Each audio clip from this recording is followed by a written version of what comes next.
শনিবার সকাল 10:30 থেকে গড়িয়াহাটি 1 নম্বরের ভারত কলোনি খ্রিস্টান পাড়া এলাকার বাসিন্দারা পুনরায় পানীয় জলের দাবি ও ড্রেনের দাবিতে বিক্ষোভে সামিল হয়।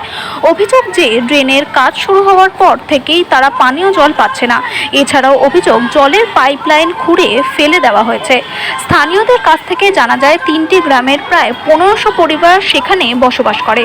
প্রায় 10 দিন ধরে সেখানে জল নেই, তাদের জল কিনে খেতে হচ্ছে।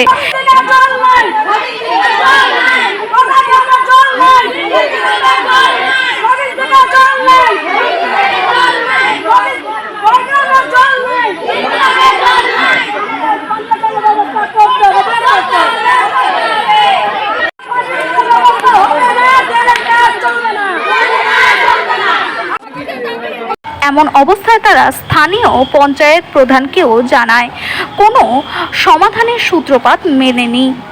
বাধ্য হয়ে আজ বিক্ষোভ করে গ্রামবাসীরা জানান, যেভাবে ড্রেনের কাজ শুরু হয়েছে তার যুক্তিসঙ্গত নয়।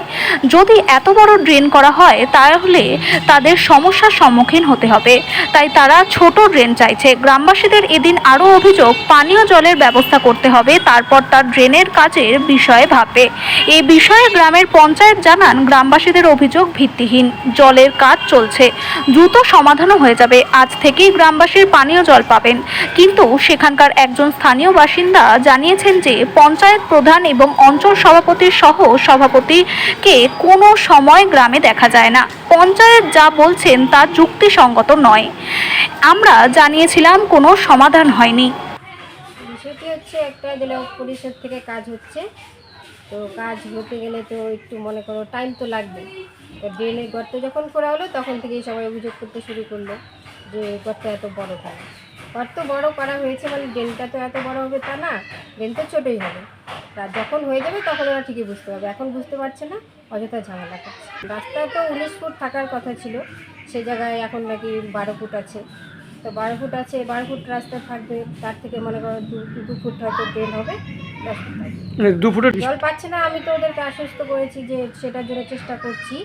তো কাজটা একটা কিনারায় আসলে তবেই তো জলটা মানে চালু করা যাবে, তা না হলে তো করা যাচ্ছে না। কাজটা একটা কিনারা করে তারপরেই করা হবে। সেটার জন্য কতদিন সময় লাগবে সেটা আমি এখন আলোচনা না করে তো বলতে পারছি না। এটা একদমই ঠিক না। আমি রোজই যাই, কিন্তু যে অভিযোগ করেছে সে হয়তো দেখেনি। আগে শুনলাম নিউজে, দেখলাম নিউজ যখন হয়েছিল তখন আমাদের অঞ্চল সহ সভাপতি ছিলেন আলমদা, তো সবই দেখেছি। তারপর ঝামেলা হলো, মারামারি হলো। সেদিন আমি রাত্রিবেলা গিয়ে সেটা মীমাংসা করে দিয়ে এসেছি। কথা শুনেছি, মীমাংসা করে দিয়ে আমি যারা দেখি